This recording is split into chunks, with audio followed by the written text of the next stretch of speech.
Silakan Pak Buya Gigi. Ini Buya Gigi Pak Menteri, baru kita nobatkan jadi Buya Gigi. Gus Pardi Girsang. Ya, silakan Pak.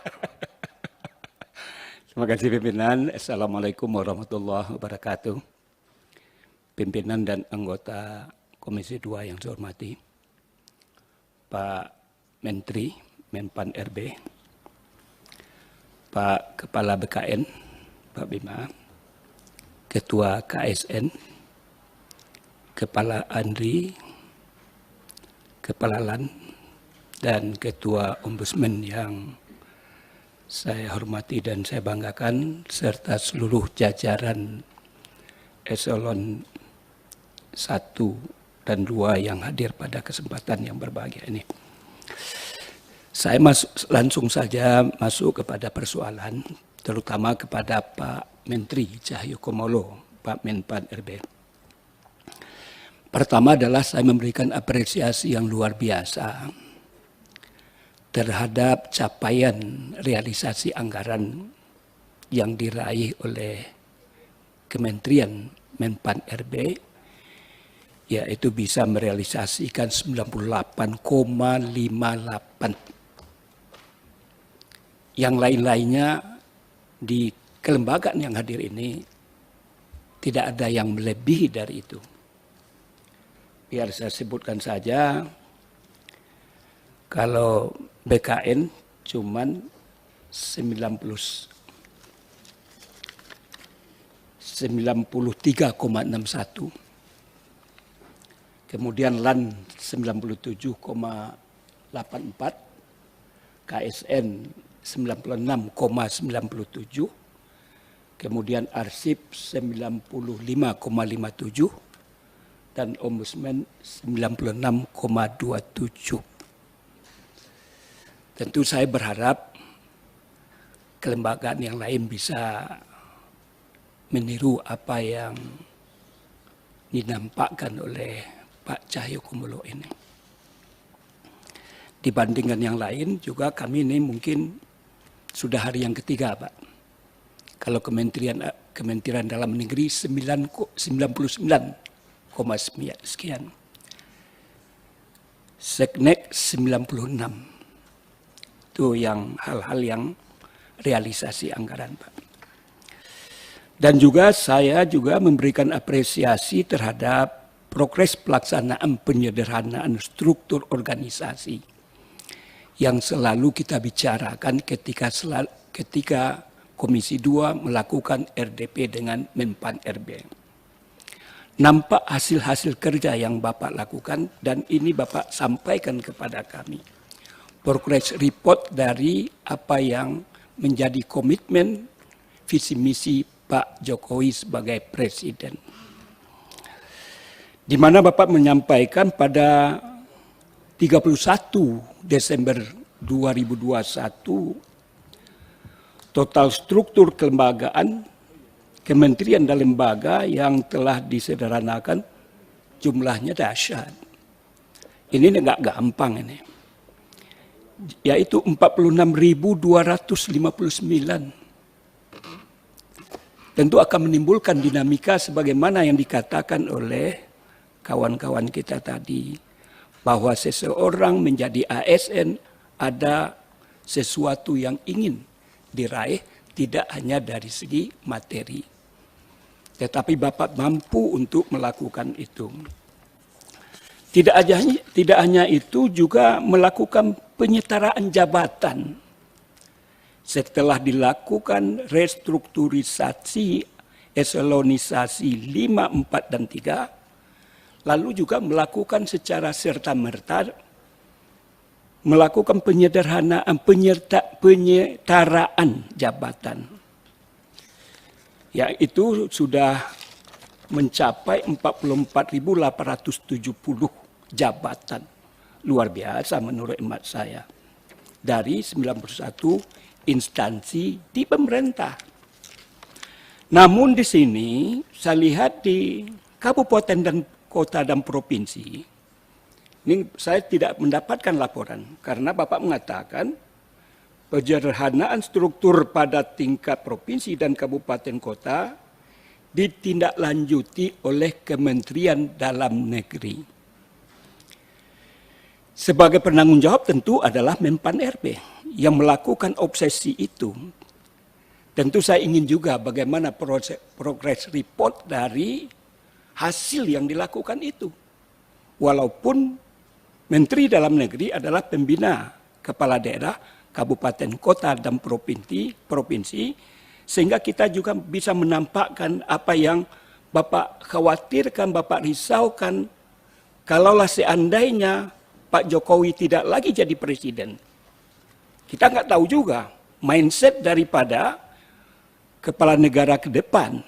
Dan saya sebetulnya sangat menyetujui langkah-langkah yang dilakukan oleh pemerintah pada hari ini dalam rangka efisiensi dan efektivitas dan dalam rangka percepatan pelayanan. Kan itu yang Bapak sampaikan. Kalaulah memang itu, dan juga Bapak mengatakan sudah 1,6 juta. Dulu saya katakan, saya pernah jadi pegawai negeri, ketika itu 5 juta jumlah pegawai, sekarang sudah 4,1 dan seterusnya. Namun yang perlu juga saya sampaikan, eselonisasi itu kan ada anggaran, Pak. Jabatan, apa namanya itu? Tunjangan jabatan. Kemudian fasilitas kendaraan, fasilitas kantor dan lain sebagainya. Ternyata Bapak tadi menyatakan ada kekurangan anggaran sebanyak 17T. Ini kan terjadi ambivalensi menurut hemat saya. Tujuan daripada rasionalisasi menurut saya ini adalah rasionalisasi struktur kepemerintahan jabatan, tetapi malah diperlukan anggaran 17T terhadap hal itu. Yang ingin saya sampaikan adalah, apakah ini karena masa transisi kah? Atau memang ketika dijadikan yang struktural itu menjadi fungsional, menambah anggaran untuk itu. Kalau begitu, apakah namanya efisien atau efektifkah? Kalau memang begitu. Tapi menurut akal sehat saya, kalau sudah tidak ada lagi tunjangan jabatan, tidak ada lagi fasilitas kantor, kamar untuk kantor untuk yang bersangkutan, tentu dengan sendirinya terjadi efisiensi terhadap hal itu. Nah, itu yang pertama. Yang kedua adalah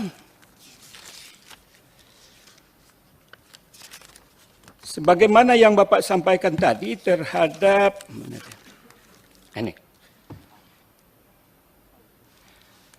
Nilai indeks, Bapak juga sudah memberikan pemetaan.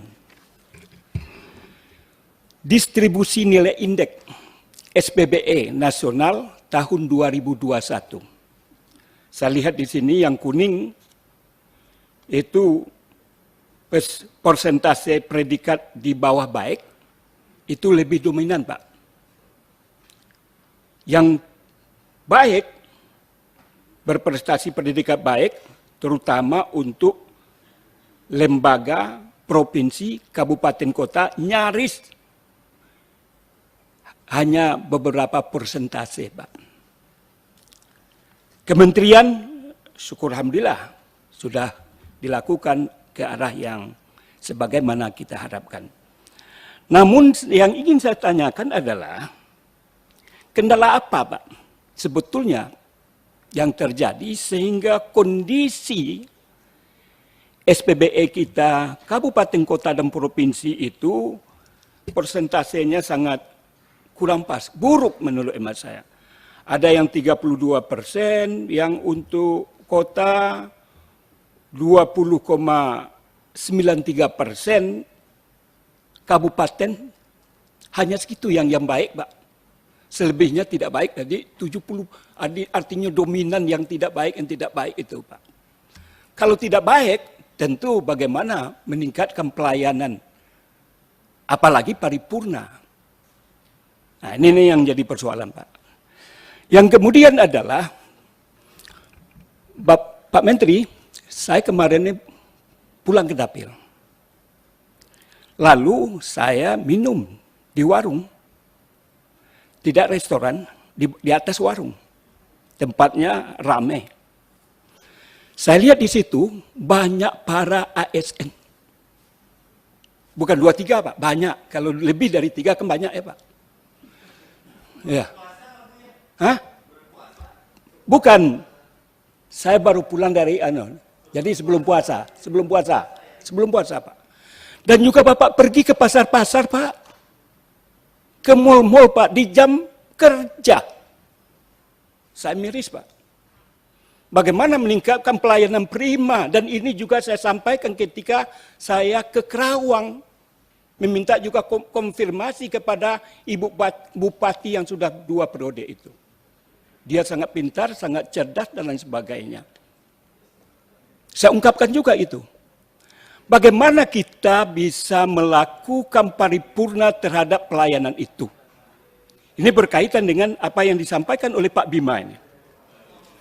Capaian-capaian yang disampaikan oleh Pak Prima berkaitan terhadap indikator kinerja utama pada halaman 6. Indikatornya, kegiatannya di atas 100% lebih semuanya Pak. Saya katakan juga kemarin kementerian lain, kalau lebih dari 100%, malah ada yang 100 lebih semua. Ada yang 120%. Kalau ini saya pertanyakan tentang perencanaan di sini. Apakah perencanaannya takut dibuat tinggi-tinggi sehingga dibuat rendah? Akhirnya capainya bisa melampaui 100%. Ini tentu perlu dievaluasi terhadap capaian-capaian tentu berkaitan dengan perencanaan. Kalau sudah melebihi. Saya belum bicara tentang outcome-nya Pak, manfaatnya.